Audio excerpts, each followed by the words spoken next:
So Lee, first game of the new year at Celtic Park, first game of the decade at Celtic Park. You're looking forward to getting back in front of 60,000 fans again? Yeah, of course. It's always nice to play at home.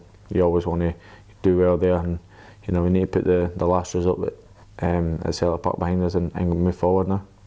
You looked in good form in Dubai.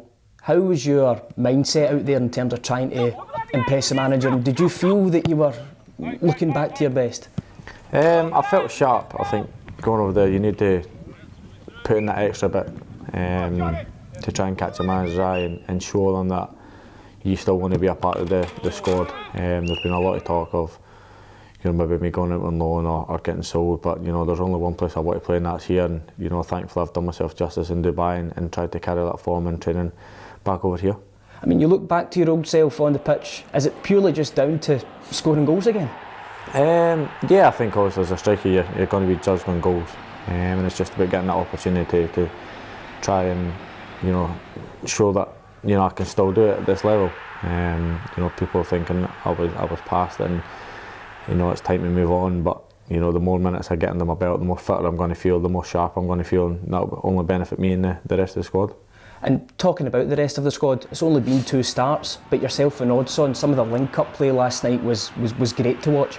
Yeah, I think a couple of weeks ago we tried it out in training, and it's kind of just blossomed from there really. And, the more chances we get to play as a duo, the more it's going to work. But we can't rest on that. We just need to keep moving forward and keep winning games. Players always get their critics in football. It's just part and parcel. But you seem to use that as motivation. Does it make you more effective? Does it spur you on?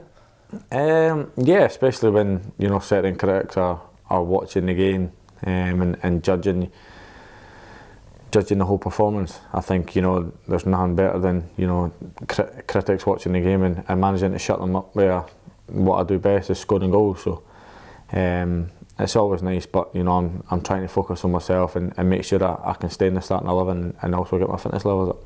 2 different types of goals as well, because the one in Saturday there, it was a first time finish, right place, right time, but last night it was quite a decent bit of movement to get yourself free, so you're showing that you've got all the goals in your locker still.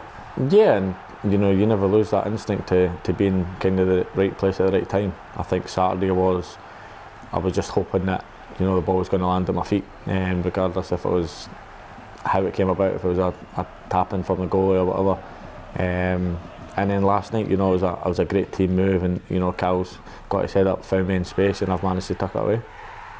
The Celtic fans have always kind of supported you. The goal against Nom Kalju back at the beginning of the season, the reception you got that night, a fit and scoring Leigh Griffiths is priceless to them.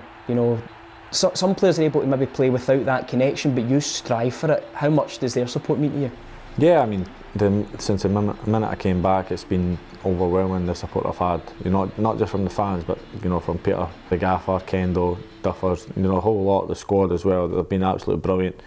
And it's not easy to come back from being out from what I've been through. So to come back and just manage to get back on a football pitch again has been brilliant. But the support I've had from the lads and the coaching staff, and most importantly the fans, has been brilliant.